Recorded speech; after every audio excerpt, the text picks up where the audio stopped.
Hey, buddy. Hey, Sufi. How's it going? Good. How are you? Good. I had the Ponkas visit. Oh, yeah. I had a very fun time with the Ponkas and the kids. The kids are so happy to see the Ponkas. Yeah, they get pretty. It's fun to see grandkids get fired up to see their grandparents, and they definitely do. I've been there for those arrivals. They also, obviously, they see Alexi's parents more than they see ours. Mm-hmm. And there was a really good moment where Axel said, he was like, I want to go hang out with my grandpa. And Tom was there. And Tom said, well, I'm your grandpa, Axel. He goes, not the one I see all the time. Pretty good. Yeah. Scarcity. Then, they also call, I don't know why, because they are the Ponkas, but they just call Mom Hurry, which is great. Yep. And they only call Dad Ponky. So Ponky's the best. Yeah. And then Addie started calling him Ponky the Donkey. Mm-hmm. Outstanding. Yeah. And then I said, what's everybody else? And she goes, Hurry the Burry, Daddy the Baddie, Mama the Llama. And I said, what is Axel? And she goes, the asshole. So, pretty good. Also, Alexi, here's what I'm dealing with Axel. Alexi sent me a video because I'm in New York and they're not in the city. And it was a turkey with its little turkey babies, turkey chicks. I wonder what you call baby turkeys. Baby turkeys. Sure. Walking behind the mom turkey. Uh-huh. And it's just the most beautiful video. And then at the end, you just hear Axel go, oh, they're so cute. Should we cook them? And it's just the screeching tires from Should We Cook Them? Excuse me, they're so cute. Should We Cook Them? I mean, he's eating turkey. He likes turkey. He'd probably Your boy loves turkey. Turkey sandwich. Get that turkey veal. That young turkey. But it was a wonderful visit, and so great to see them. And they're the kids are very particular about who picks them up from camp, who drops them off from camp. They feel like they want a real fairness as far as who gets to hang out the most with the Punkies. Yeah. We also watched the second Pirates of the Caribbean movie. Uh-huh. Because the kids are trying to watch them all this summer because they've been invited to a birthday party. They've been invited to a birthday party and they've been told they're watching the fourth Pirates of the Caribbean movie at the birthday party. Gotcha. So they want to be up to speed. We watched an hour of it one night and Mom and Dad watched with us. And I swear to God, when my kids watch half a movie, the amount they're like, when do we get to finish it? Like you could not hear them over Mom saying, when are we going to finish it? Mom, are those movies scary? Is it scary for the boys? No, not really. They definitely did a good job of like frightening, not scary. Gotcha. I would say. Yeah. But it was lovely. How have you been? I've been good. I'm trying to think of what I've been up to. Mackenzie's back home. She went home for her father's birthday, so very nice. Yeah, that's been fun. And I don't know. I'm gearing up.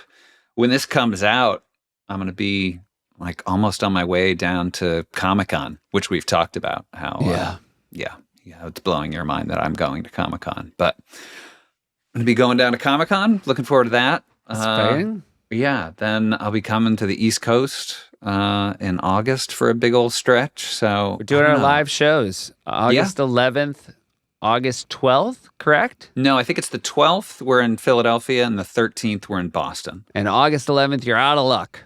Yeah, August 11th, I'm flying to Philly, but I'm very excited about that. We're very excited to be doing our live family trips. We did one, I guess, in Amsterdam. So these are our first domestic live family trips. I'm very excited.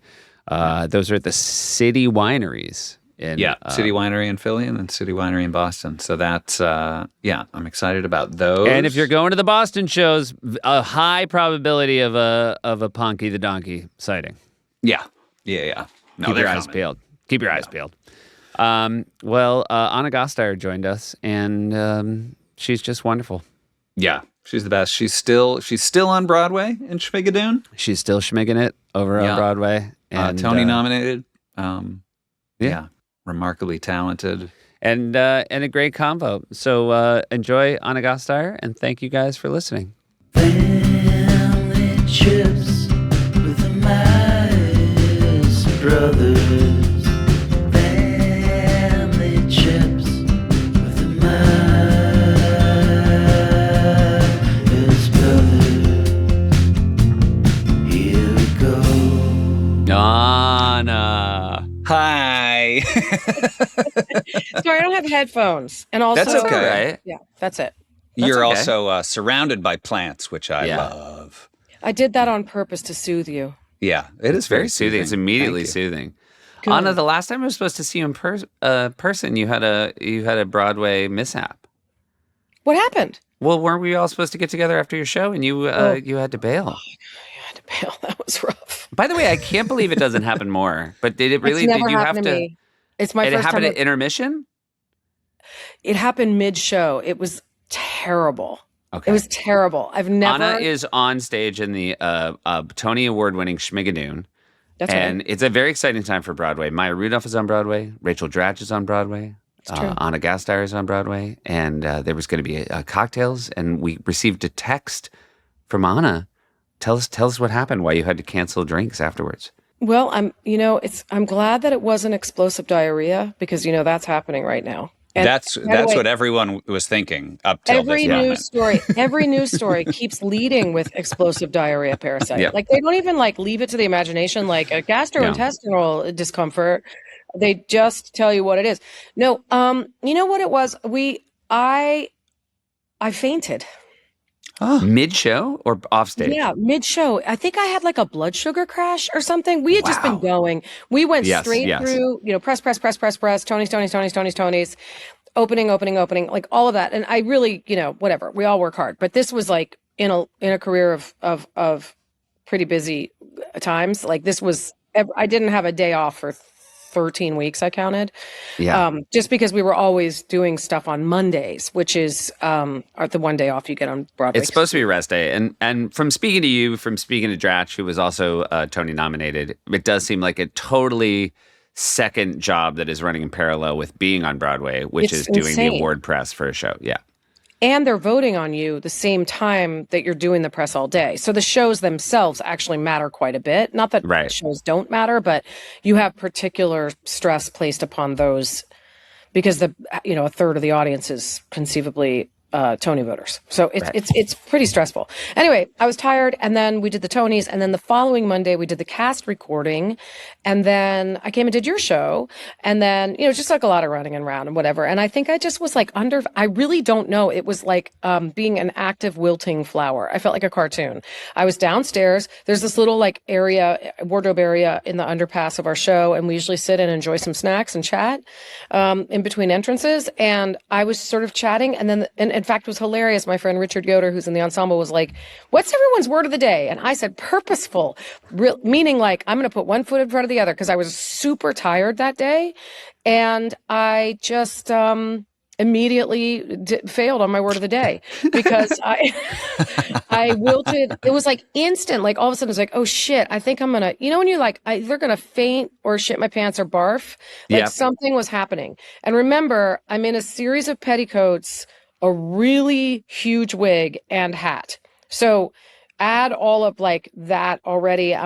She's gonna blow. I didn't think I was. It meant what that means is the costume designer was praying for faint over barf or shit your pants, based on the how expensive your costume never was. Seen. We were actually in the wardrobe department, and they zoomed to those barf bags. You've never I was a trash can in front of me and a barf bag, and it was faster than a parent with a toddler, a car sick toddler. Yeah, and then I fainted, and then I went home, and then I just went to sleep. So I was completely fine.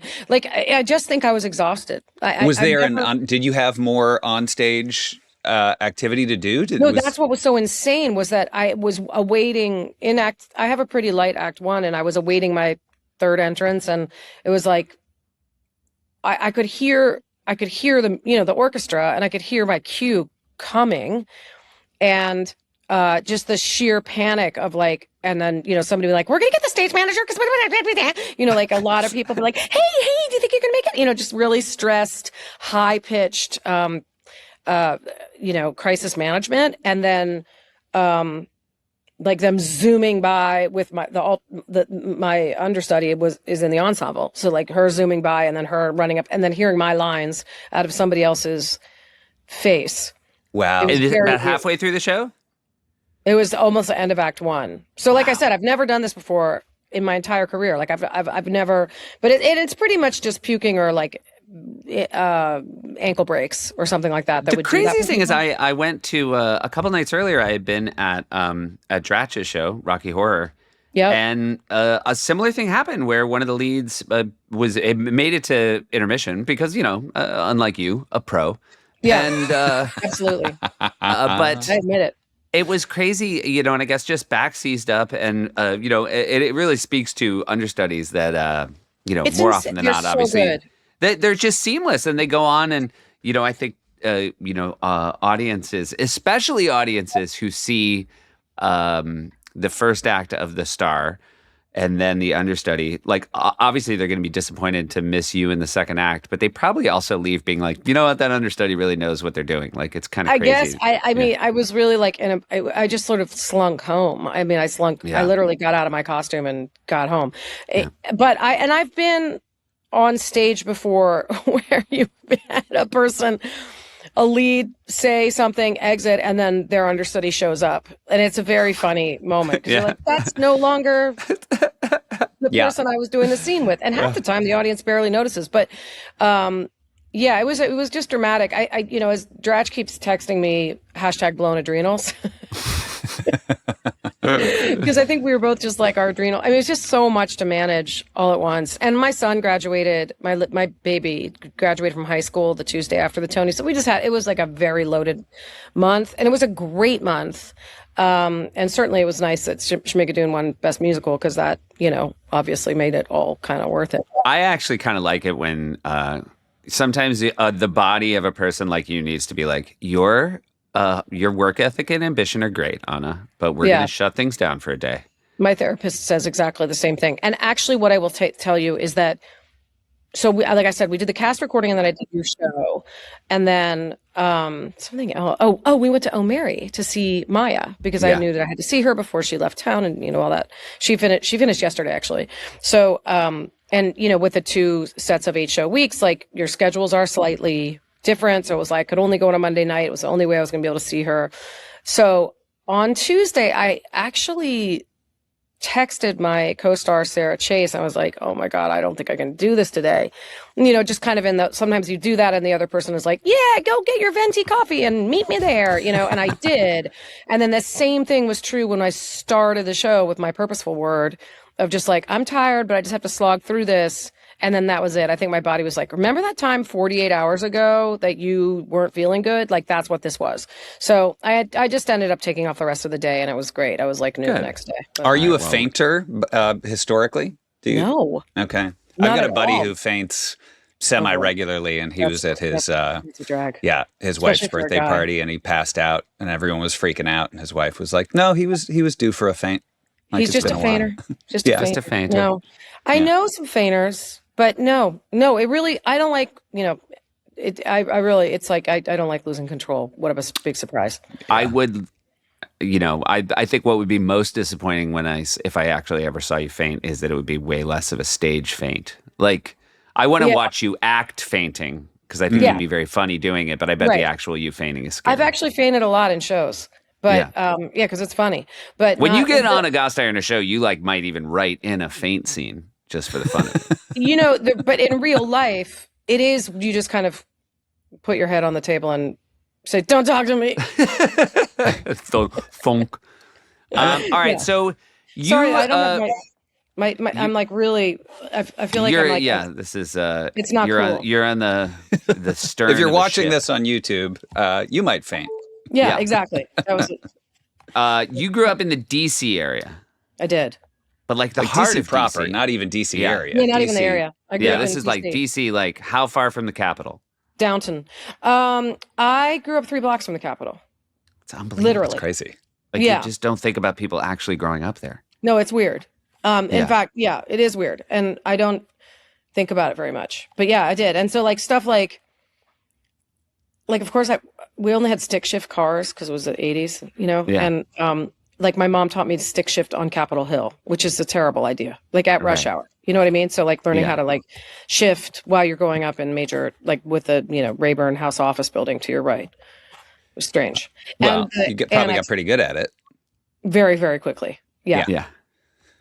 Dignitaries, just constantly holding up dignitaries, sitting senators, all honking. Were your parents in politics? Yeah. My dad was a lobbyist, so yes. You're not allowed to say that anymore, but back then it was not an embarrassing job to say your dad had. But yeah, he was a lawyer, and he was a campaign manager for a congressman out of Oregon, and he was in political sphere. And then I think Seth knows this, but it's kind of cool. My parents had 3 proper chapters. Like they grew up in the Midwest, they came to DC for a political adjacent career, much like people would go to New York for Broadway or LA for film or whatever.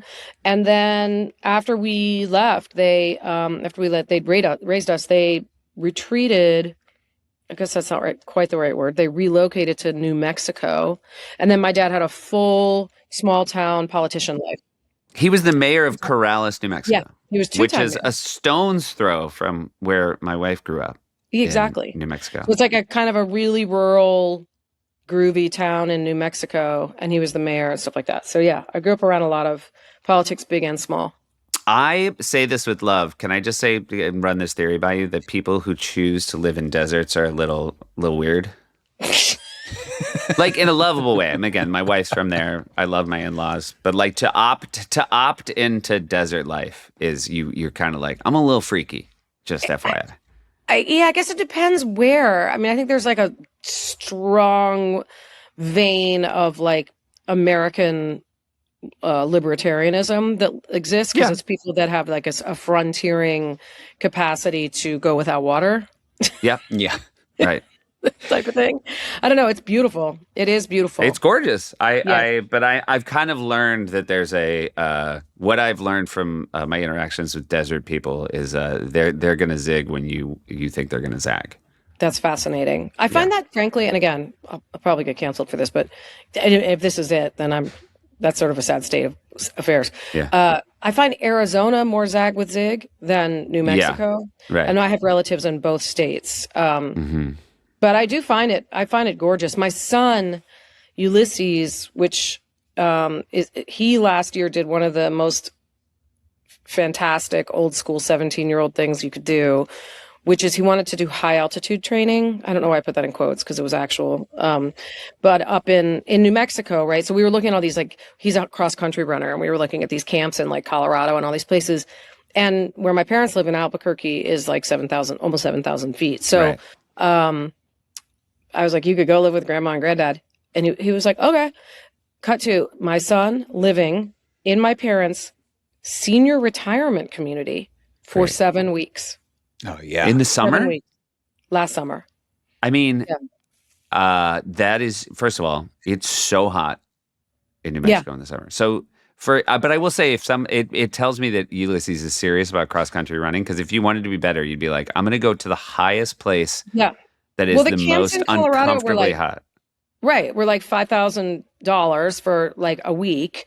Yeah. And you really, for high altitude training, have to be at altitude for a considerable amount of time. Yeah. Supposedly to help acclimate your body. And, plus you get all the perks of, living in a senior retirement community. Yeah. Which obviously are amazing. What did he say? What were his like hangouts with your parents? Was he Well, it was so funny because it was like he was all excited about it, and then because it is so hot, as Seth said, he was like, so wait, I'm gonna go running at 6. And then I was like, you're gonna start changing someone's password for the Roku, and it'll take you to 4:15, and that's dinner. I would say he got everything you would want out of a cross country camp for free, except for anyone to push him physically. You know what I mean? He's like, the second fastest person he probably met was like, I would say probably 4x to 12x slower than him. Yeah. But he did all kinds of things. Like he volunteered because again, he was like he was 17 in a senior community. So he was like the star, right? And healthy, like with a huge lung fixing capacity. Shit. Yeah, just lots of fixing and moving stuff. Fantastic. By the way, it's like it literally he ended up going to like college essay camp. It's 100%. Like, when this is over, just write about this. Wait, so he did. You know what he did? He did a podcast. He did a podcast of his own making that was to interview old people, the questions on the Common App, which is the thing you apply for college. And it was amazing. It was like asking, 86-year-olds, like, what's an event in your life that really changed a perspective on, like shit that they asked the 17-year-olds. And he did this. That's what he ended up doing was this like little podcast the whole summer and then writing his college essay about that. Fantastic. That's great. Which was kind of great. A very smart boy. And he made a lot of friends. He made a lot of friends in their 80s, which was pretty great. Like friends that my parents aren't even really friends with. Like people that he would be like, I'm going to the Western Cafe with Don and Brent. I would say they're going to be lifelong friends, but just on an actuarial. It's going to be short-lived.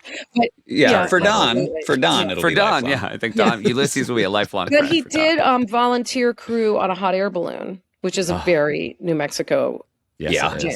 Like some random person was like, "Oh, you ought to go with my friend da da da," and he did. And that was at 5 a.m. Just like some weird. And then he said it was great because some of the hot air ballooners had beef with other hot air ballooners. By the way, I have such a crippling fear of heights plus balloons. Yeah. That even a bigger barrier to entry for me would be some random guy who has beef with other balloons. That's you're the not best even part. up there.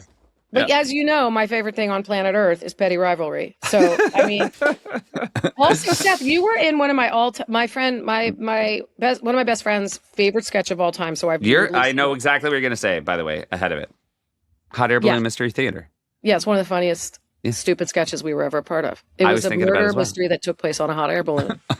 I also want to clarify, Seth, you're not afraid of a regular helium balloon. No. Okay. Just the ones that take you up. Yeah. That's a legit fear. Yeah. Mike Schur, it's a Mike Schur classic. And the reason I think about it all the time is it was a photo in the SNL hallway for all my years there. But it was Mike Schur wrote it. Ian McKellen played a Sherlock Holmes type guy, and it was called Hot Air. Yeah, who was trying to find a killer in the basket of a hot air balloon. And every single person, that was peak, all of us just crushing it. Everybody was looking like this. Oh, yeah. I didn't believe it. And then I remember there was a chase scene where it was just a lot of people shuffling everybody around. running around inside the balloon. Yeah, very fun. I like that. I was like, oh, Anna and I, we only overlapped for 1 year, and that was probably our tippity top working together. Sarah Blazin. Oh, Sarah Blazin, yeah. You were in Sarah Blazin. I wasn't Sarah Blazin. I know. We never wrote together, which is a tragedy. It's a tragedy. Hey, we're going to take a quick break and hear from some of our sponsors. Support comes from Sony Pictures Home Entertainment with The Breadwinner. Hey, Baji. Hey, Sufi. Very exciting. Maybe there's a rainy day coming up for you. I got one right now, and it's fun to have a family comedy to watch. Absolutely. And this is straight from the theaters. It's now available to watch at home on digital. You can enjoy it again and again. Grab everybody and don't miss the comedy everyone is loving with 86% audience score on Rotten Tomatoes. Starring comedian Nate Bargatze as salesman Nate Wilcox and Mandy Moore as his wife Katie.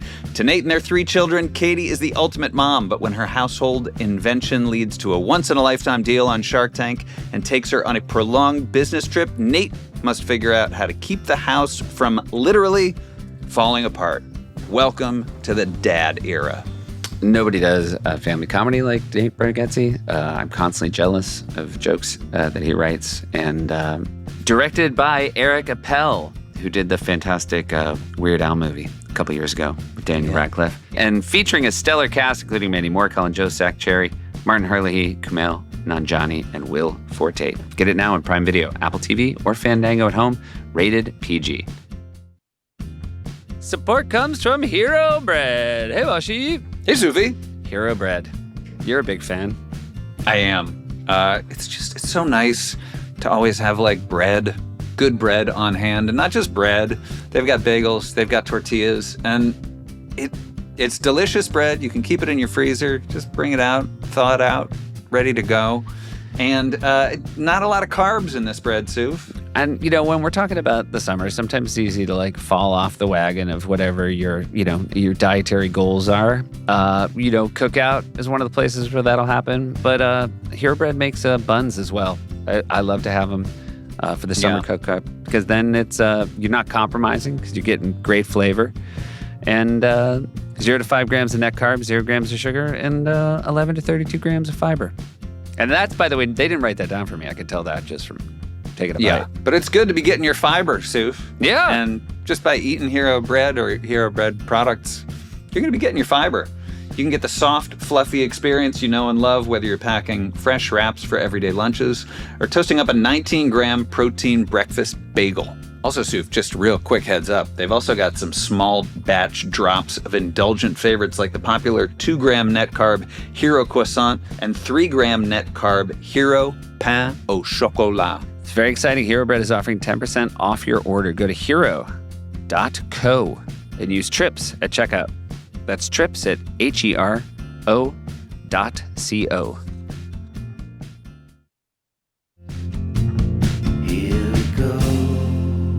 So you grow up you're in DC. Yes. You have one sibling. I do. Older, younger? Older. How much older? Stephen Gasteyer. 2.5 years. Okay, gotcha. So you're close, you and Stephen?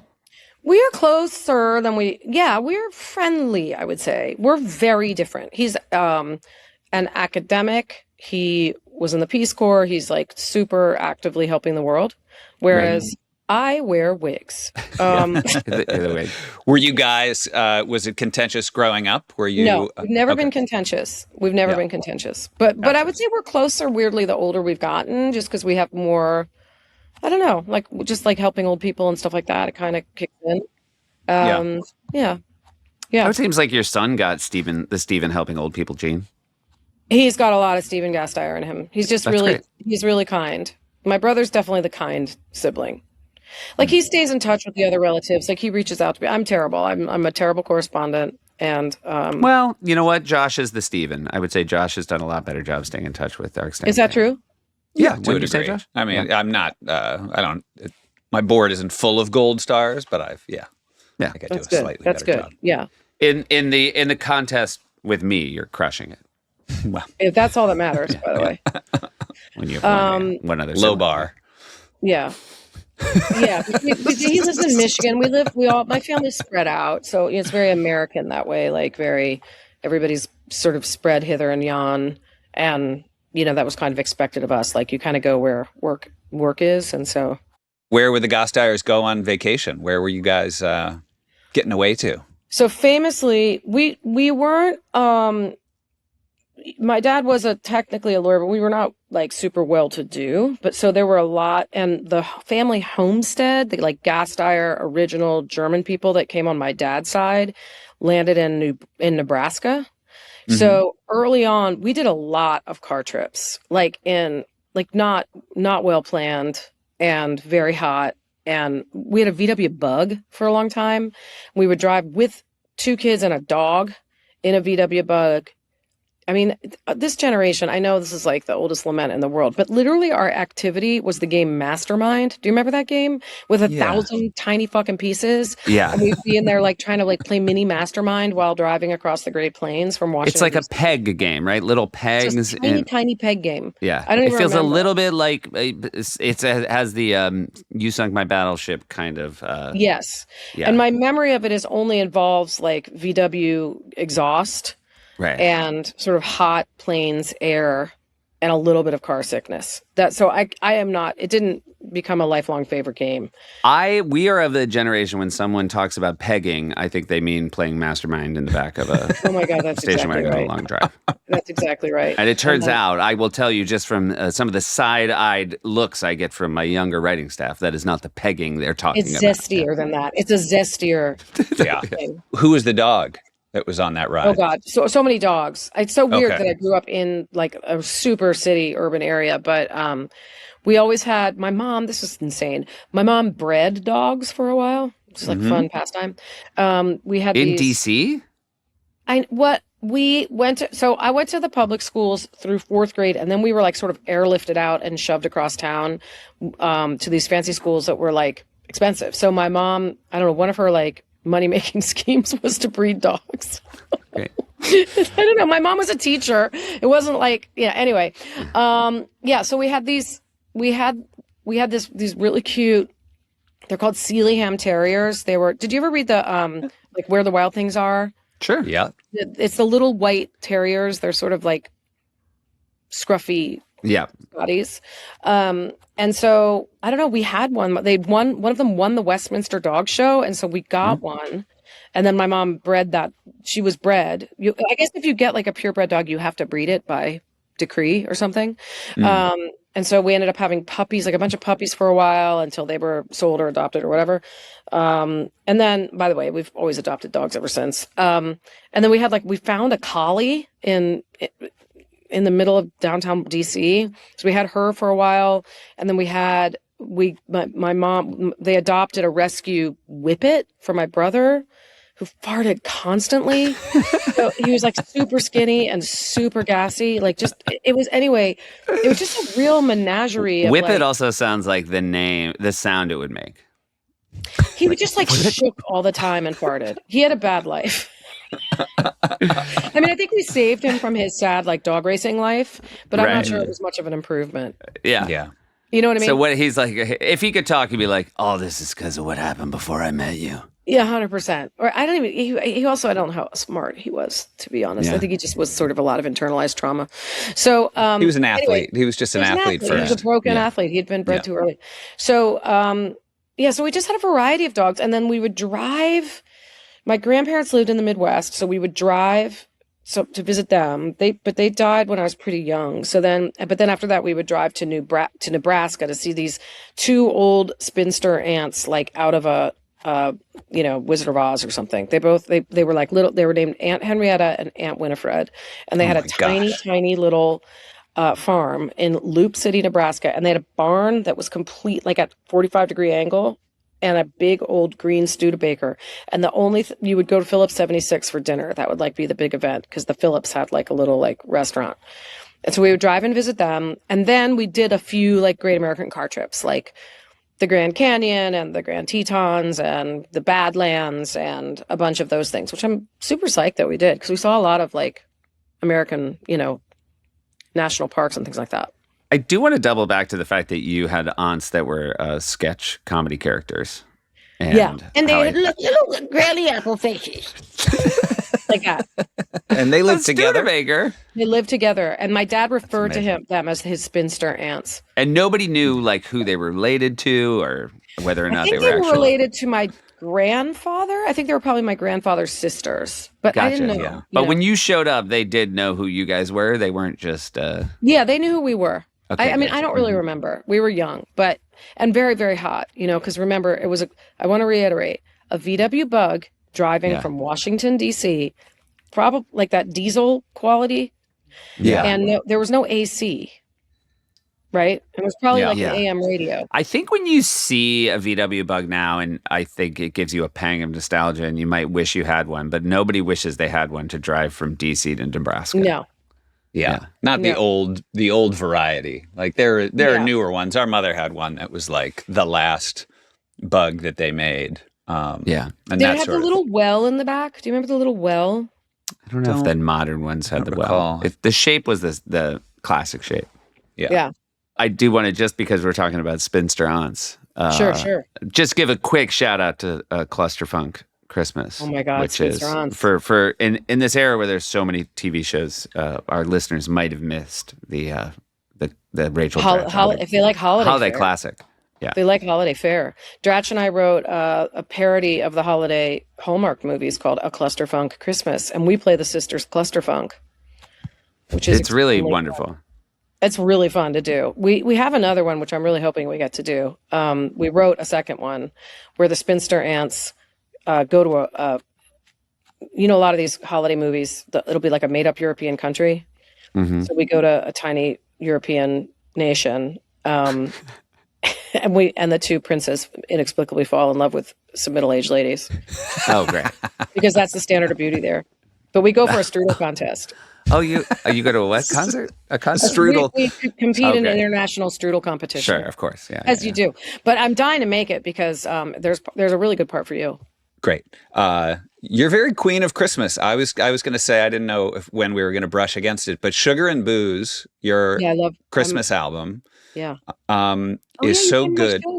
Yeah, I came to your show when you were at the Bourbon Room, which is since shut down in Los Angeles, and I looked up, I Googled Last Christmas, oh, is she coming again? Is she doing it again? I'm coming this year. I'm coming. Oh, great. Well, then, maybe then the Blue Note. I can't remember. A good venue in LA. I have 2 nights there. It's I will 100% come. It was, I love Christmas and I love Christmas shows and I love getting tickets to sort of unique things. And I've seen the LA Philharmonic play along with Home Alone at the Walt Disney Concert Hall. Sure. I've done that a couple times. It's so amazing. Fun. It's wonderful. If you haven't done it, you must. But your show is also it is top level holiday entertainment. And also you have so many friends that I'm friends with. And it's just so nice to see your Mike Hitchcocks and your people like that. It has such a, thank you for saying that. And I'm so happy that it gives people a sense of tradition because it really is rooted in that. And every year I'm like, are people sick of this yet? But the nice thing about holiday is that it grants you this tradition. It grants you the right to revisit something and to be we have so few kind of common rituals like that. I feel that it's really nice to be able to do that,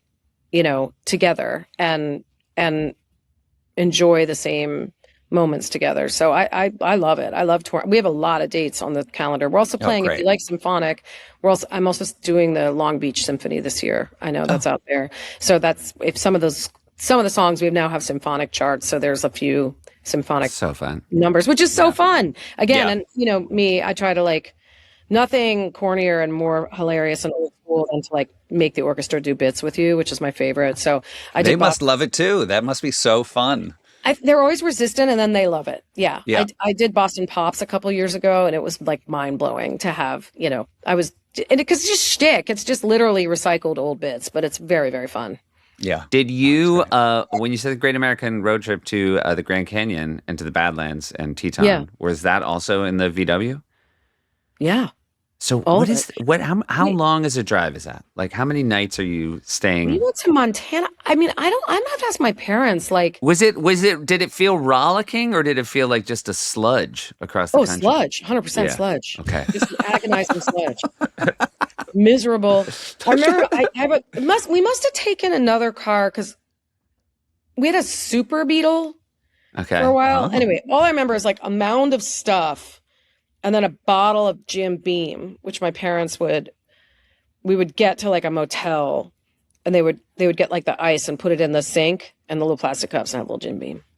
Yeah. I have a strong memory of that. I mean, I don't remember it in a negative way. I mean, it just wasn't. I think all road trips in the end probably are more, My brother and sister-in-law are the most passionate road trippers. They drive from Michigan here. They drive from Michigan to he teaches at Michigan State University.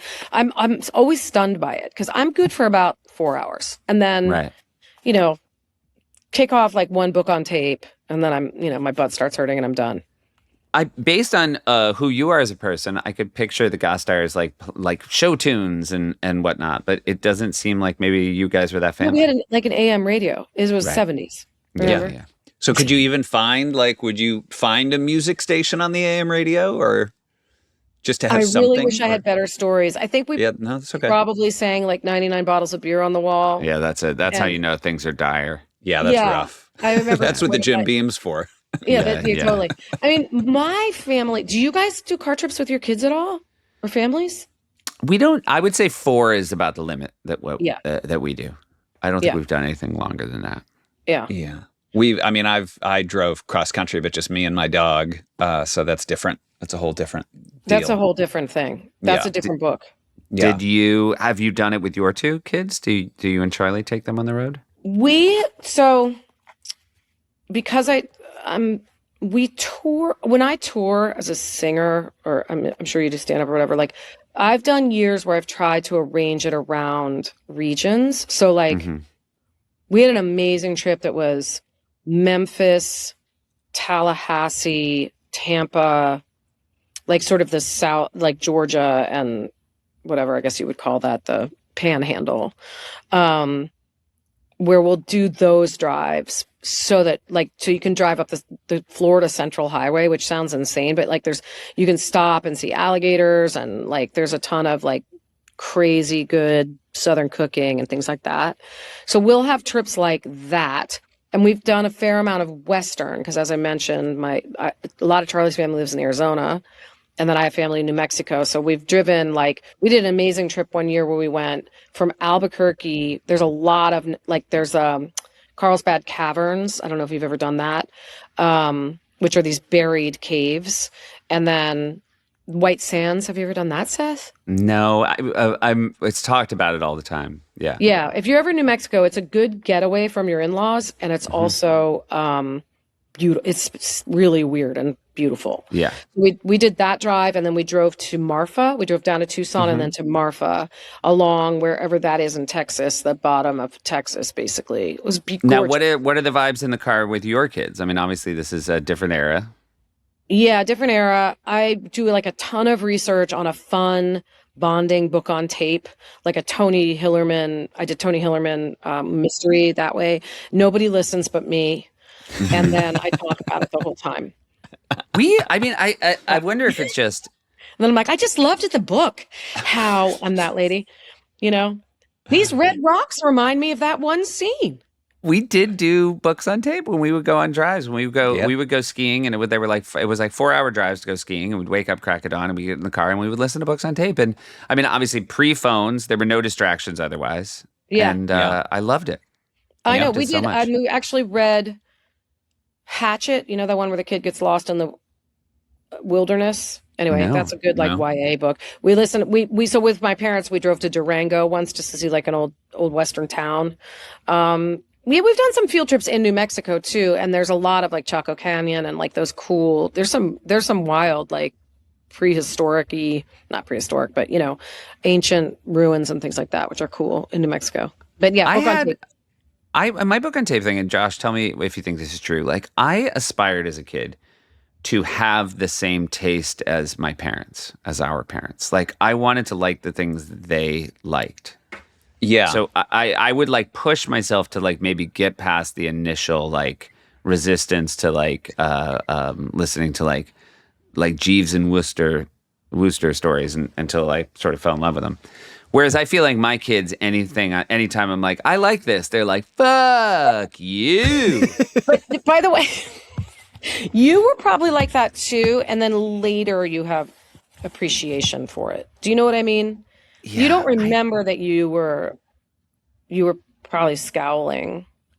I don't think I was scowling about it though. I really don't. Whereas I feel like I don't know. I just feel like we like even today, like my parents are visiting and I just have like saved, I feel like I get Instagram reels or like TikTok. I just save all the things they suggested to me. And it's all like Don Rickles clips or old Golden Girls clips or Bob Newhart clips, like things they liked and then I liked. And then the algorithms suggesting it to me and I'm showing it back to them. And I just worry that my kids don't care about my taste.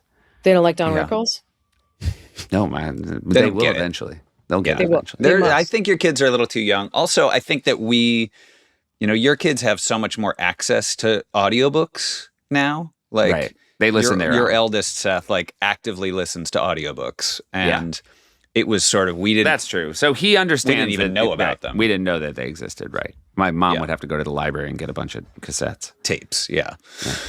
We listened to a lot of comedy albums.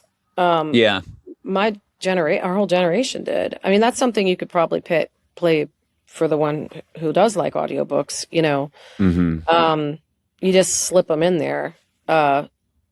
It is curiously, my mom loves audiobooks, loves them. That it's a whole thing. I have to like keep the Audible credits coming because she listens to them all day long.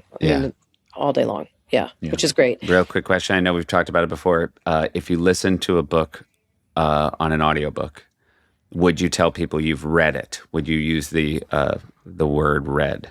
Great question. I tend to flip in between. Yeah, so, I think that's fair. Again, yeah, it depends on your level of engagement. I would say yes. I think that's true. I think that's based on how much you're actually listening. Now Kindle does this thing, which is kind of great, where you can whisper sync. So right? So if you like get to the point in the book, then like I'll do it a lot, like when I'm making dinner or doing dishes or whatever. And then I just listen to my book while I'm, doing some other task. And then at night you read the book. Yeah. And then for a while I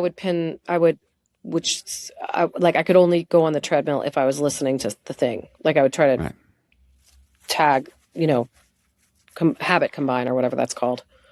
Mm-hmm. I think that's right. Yeah. Habit combine. I think we should start it if it's not what people are saying. I like it. There's a better term for it. It's not multitask? It's not multitasking. It's like it's basically to develop a habit, put something nice with the habit that you don't like. So for me, that's like, okay, I don't want to go to the gym, but if I listen to the Serial podcast or, Family Trips with the Meyers brothers, I can only listen to it when I'm on the treadmill. Gotcha. So it gives you like a motivation. And it makes, Is it habit stacking? Habit stacking. Did you Google that? I did. Yeah. I wasn't going to pretend like I just came up with it on my own. Both of you, like the way Josh was like, yeah. It's just like you're always Googling. You can always see when Seth is in the middle of an interview. He goes like, there's a quick checkout and habit stacking. But I don't actually think habit stacking, I mean, this could not be more boring, but I don't actually think it covers it. It's about putting something fun. Yours is like habit soothing. You're stacking to soothe. Yeah. Yeah. It's a soothe stack. Is that good, Josh? Soothe stack? Yeah. It's great. Yeah. Thanks. You can trademark that one because no one wants it. Soothe stack.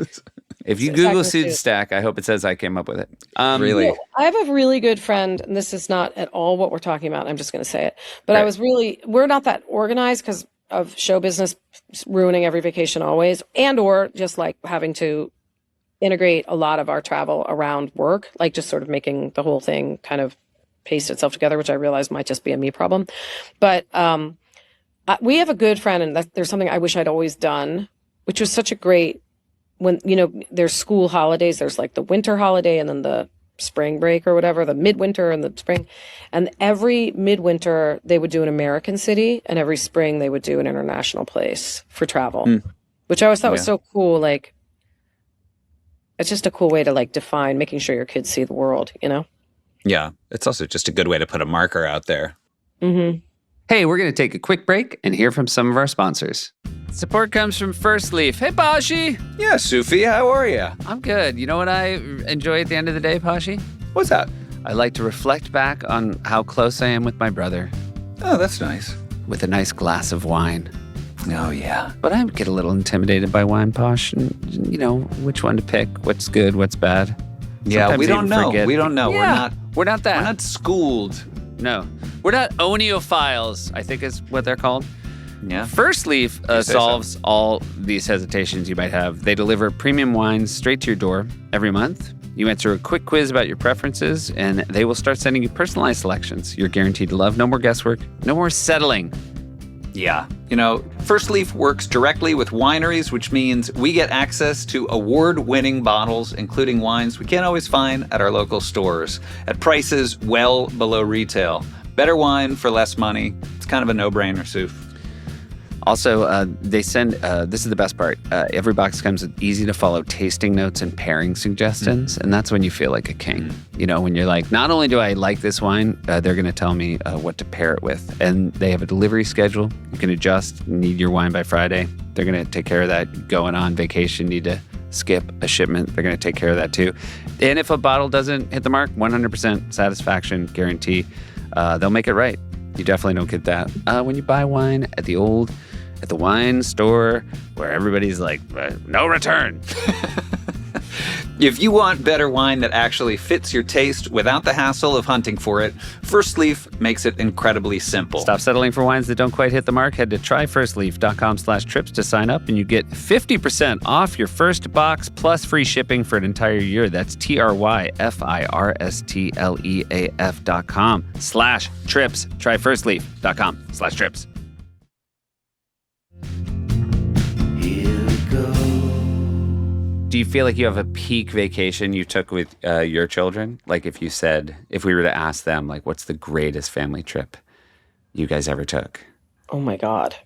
I think that Marfa trip was pretty cool. That sounds pretty cool. Because we saw so many, it was well planned. Like it was the perfect ratio of like driving to interesting, weird things.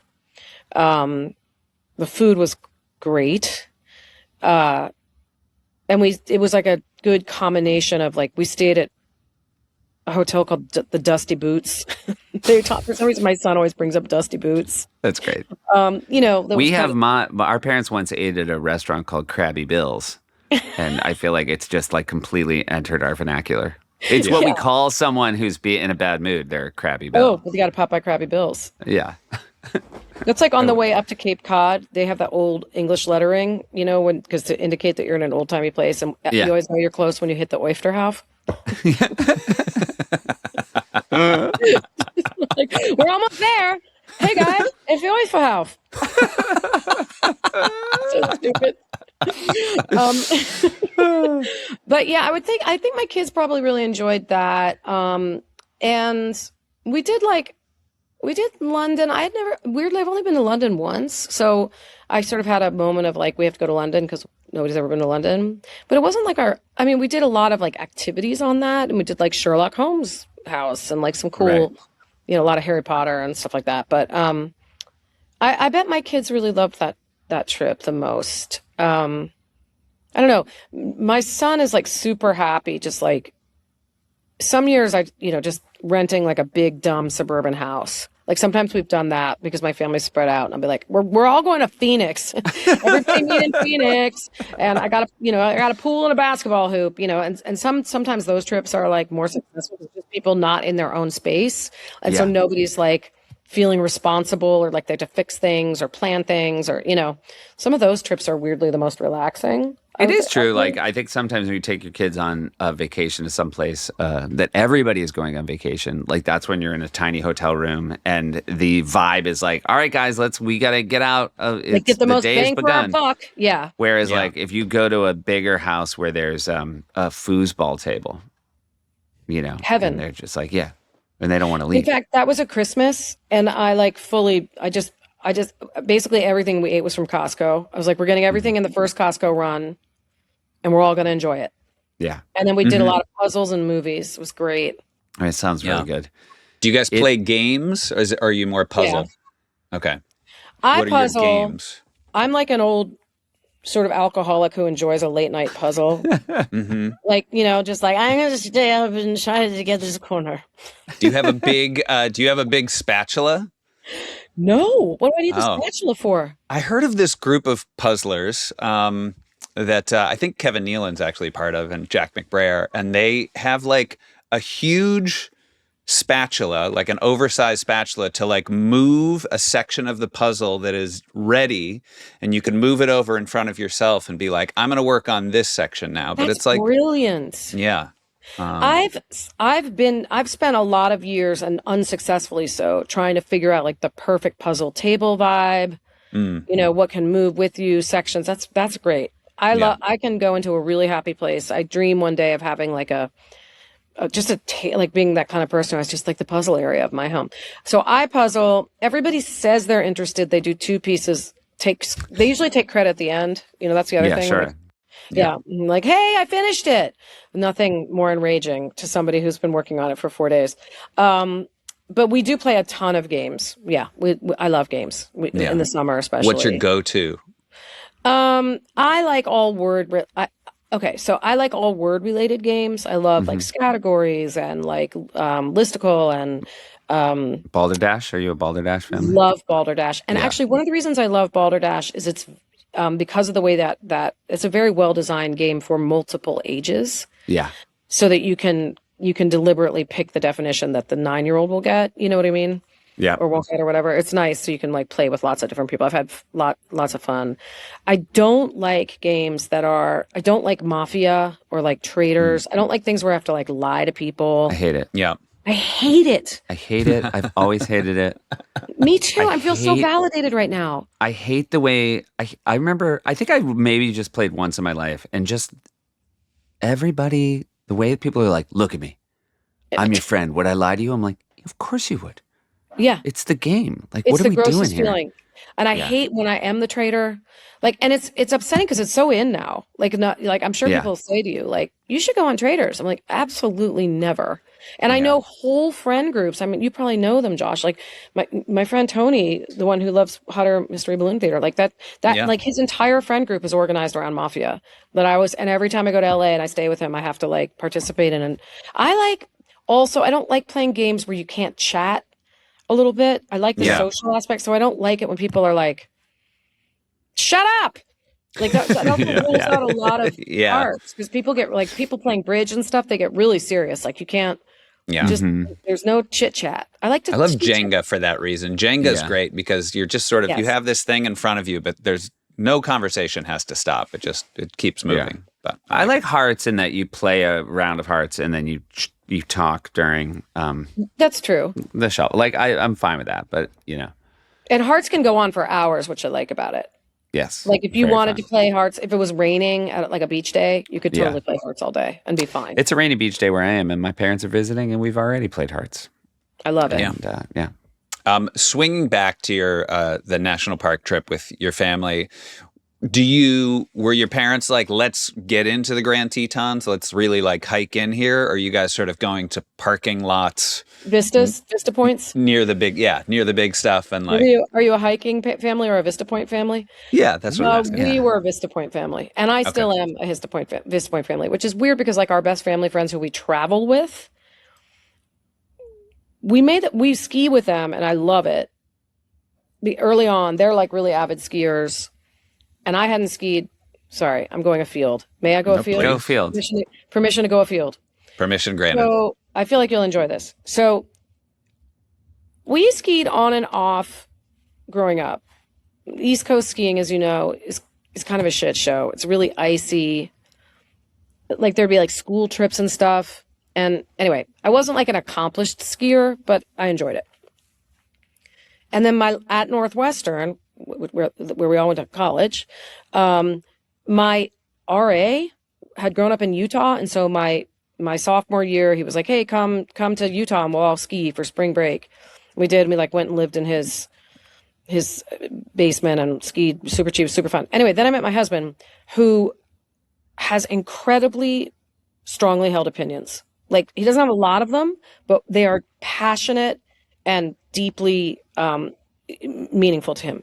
So he denounced skiing early on. Like I met him when I was 23. So he's like, "I hate skiing. We will never ski. I hate the mountains. I hate alpine architecture. I hate anything that has to do with skiing." I was like, "Great. Got it. I'm obviously not going to push this. Who cares?"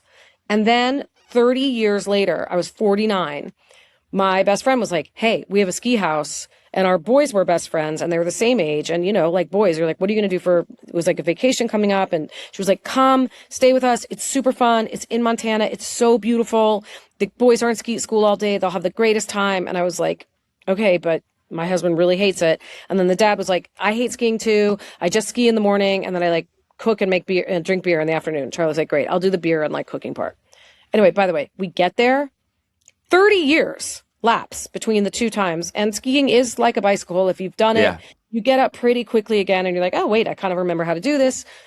And my fucking husband, we got like a teacher the first day just to like get and the teacher's like, "So we really want to make sure that our weight is downhill, you know, whatever." And he's like, "For example, look at Charlie." And here comes Susie fucking Chapstick. He was like a European Austrian, like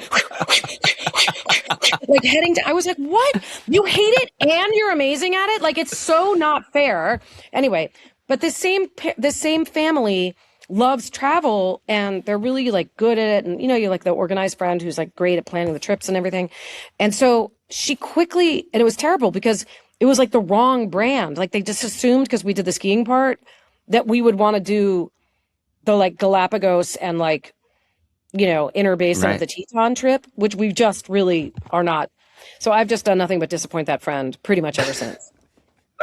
I will say that's such an interesting to say because I don't like skiing, but I do like alpine architecture. I think that's the burn on me. There you go. That's the burn. I'd love to live I want to live at a sea level ski house. Oh, well, that's like just an A-frame? Yeah, but like I really want to make all my like beach neighbors mad at me. Like I want to have like a beautiful you chalet, house on Fire Island, a chalet, like a coastal chalet. That just like is a real eyesore, and I just want to always be on my front porch drinking cocoa and mulled wine. But you want it cold at the beach? I don't understand. Is it a seaside? I don't want it cold. I just want it to be. I just want it to be unnerving for people who like the beach. I just want to make their day a little bit. I want them to be as confused as you are now all the time. Okay, got it. And will you be wearing like a tight Nordic sweater? I don't think so. It's a great question. I don't think so. I don't, because I don't want to be uncomfortable. So I think I'm just in, maybe it's like, I'm in a swim trunks drinking, but like iced mulled wine and steaming hot cocoa. But it maybe is just a prop. It might just be a regular mug that just I've rigged to have steam come out of it so that people are just. Oh, that's perfect. You can get a little dry ice. Yeah, a little dry ice, and they're just like, that's a good call. Asshole doing? Just to piss people off when they walk by with their surfboards, just go, how the slopes today? I definitely am going to have skis up. I definitely fresh pow pow, huh? Fresh stuff like that. Yeah. May I ask, were you in Whitefish Mountain or Big Sky in Montana? We're in Big Sky, which I love. Yeah, I've not been, but I hear it's just gotten great. very shishi, but it wasn't even when we went 10 years ago. Whitefish is a little town I've been to, sort of right near Glacier National Park, but I've not been there in the winter. But I feel like it's sort of as a little more hidden gem than Big Sky. But that's what they say. Yeah. It's beautiful. Yeah, I bet. Like really beautiful, and true mountains. Yeah, glorious. Montana's great. Nuts. Yeah. Anna, it is. Thank you so much for joining us. It is always lovely to see you, but you're not off the hook yet. Great. Because Josh is going to hit you with our round of speed round, lightning round. Okay, here we go. You can only pick one of these. Is your ideal vacation relaxing, adventurous, or educational? Educational. What is your favorite means of transportation? Like to a trip? Sorry, I know it's a speed round. No, just your favorite way to get around. It could be from point A to point boat, B. Could be walking. Could be an airplane. Yeah, walking. Car. Or bicycle. If you could take a vacation with any family, alive or dead, real or fictional, other than your own family, what family would you like to take a vacation with? Oh my God. I'm terrible at this. It's a hard one. Well, because the only family I can think of right now is the Kennedys, but I don't want to go on vacation with them. Yeah, bad stuff happens. Yeah, I feel like it's just a bad scene. Right. Yeah. Maybe family. That old that MTV VJ Kennedy. Maybe go with her. George Kennedy, the actor. No. I got to think of a different family. Okay. Charlie and the Chocolate Factory's family. Yep. Great. Great. Charlie Bucket. The Buckets. Great. Yeah. If you had to be stranded on a desert island, because you know, and by the way, before he won the golden ticket, you want to go with the Buckets you want to go with the real, the poor Buckets. You want to travel with them, like 4 grandparents, 1 bed. That's your bucket vacation. I just think Grandpa Joe was game. He was game, fun, right? Yeah. And he was always down for the adventure. Yeah, and Charlie. Was a very compliant child. Grandpa Joe, if he had been at that New Mexico retirement home, would go running with Ulysses, I think. 100%. He would have been in the balloon. He would be. Yeah, exactly. Following. He would be in the follow balloon. If you had to be stranded on a desert island with one member of your family, who would it be? One member? Yeah. That's really hard because this is like Sophie's choice now. Oh, so it's definitely not Charlie. Well... Sophie's choice famously being a choice between 2 children. That's true. I mean, I guess it would be my husband because he's very resourceful. But I have to say, As a foursome, we are very compatible. I feel very lucky that way. Like it's a pretty agreeable bunch. That's good. Yeah. I mean, they're old. My kids are old. What is, and that's why you get along? Way. You didn't get along when they were little. Meaning we're sort of, we've been through a lot of briar patches. Like we're on the fun side. We're like at the most awesome side of teenagerness, which is where they're pretty self-aware and they know themselves and they're super independent. So. Yeah. Great. The only sad thing is they move out once they're really easy to be around. Yeah, of course. Yeah. It's really sad. Brutal. But then it'll be that much more special when you go on vacations with them in the future. I want to go on vacation, and I also just literally want to buy like a duplex and have everybody live in it together. Like, it's great. Truly. I'm not going to be able to pull it off, but I'm going to try. What is your dream destination for a family vacation? I really would like to do...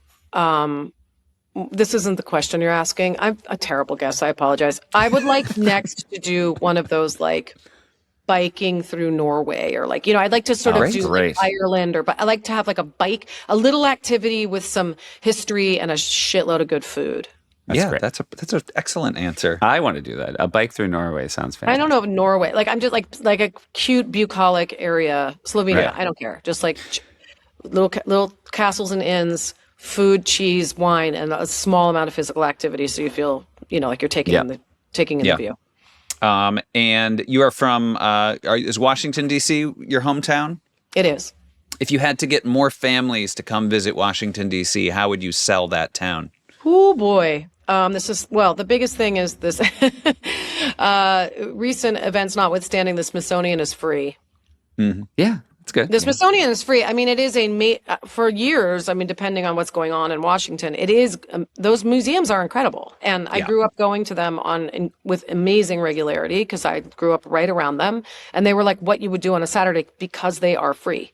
So anybody number of birthday parties that you would have at like the Air and Space Museum or the Natural History Museum, they're incredible. The art museums, all of them have lunch, whatever. So. It's a good reason to go somewhere. Even the zoo is free there. Great. Perfect answer. And then Seth has... Thank you so much. I feel validated. I know the question was, have you been to the Grand Canyon? I know the answer is yes, but there is a follow-up, and the follow-up is, was it worth it? Yeah, it's absolutely worth it. Okay, great. I actually think, I'm going to go further than that, which is to say, have you done Chaco Canyon or have you done... Mm-mm. I think it's called Chaco Canyon. There's Canyon de Chelly is like out. What are the two big? I know Canyon monuments? de Chelly. That's what he was called in high school. Now he's Chaco Canyon. That was his second album. When he got to college, he's like, "Call me Chaco Canyon." And they're like, "All right." Just wanted to reinvent himself. Wait, somebody look it up, Mr. Look It Up, Mr. Look It Up Club. Look up the two. It's the there are two ancient sites in New Mexico. One is Chaco Canyon, and the other one is Chaco, Pueblo Benito, Casa Rinconada. Nope. Okay. Keep going. You could edit this. No, this is good. I just want people to know how good I am at Googling. And can you make more of a clicking sound, please, with your fingers? Mesa Verde? Yeah, Mesa Verde. And what does it say about Mesa Verde? Often the one of the two that is forgotten compared to Chaco Canyon. Yep. Mesa Verde has to be Googled. Mesa Verde is in southwest Colorado. It's known for its well-preserved ancestral Puebloan cliff dwellings, notably the huge Cliff Palace. The Chapin Mesa Archaeological Museum has exhibits on the ancient Native American culture. Mesa Top Loop Road winds past. Good. Yeah. Now you're done. But super interesting. And also Chaco is interesting. What does it say about Chaco? Oh, you're going to make him read again? Yeah. Oh, it went so poorly last time. No, this is good. Chaco Canyon, born Canyon de Cheyenne, is great. Cheyenne. All it says is it's great. Really? Usually there's more information. It doesn't say like a lot of fun. It says it's great. Seth doesn't pay for deep Google. I'm just going to read what it says, and you guys can judge me. Like, not worth Googling. You have to see it to believe it. 3 stars? Okay. 3 out of 5. One of the best bets in the world. Love you, Ana. Love you. Congrats on Schmigadoon, and I'll see you this Christmas. So Can't wait. All right, Thanks, Ana. bye. Family trips with the Meyers brothers. Family trips with the Meyers.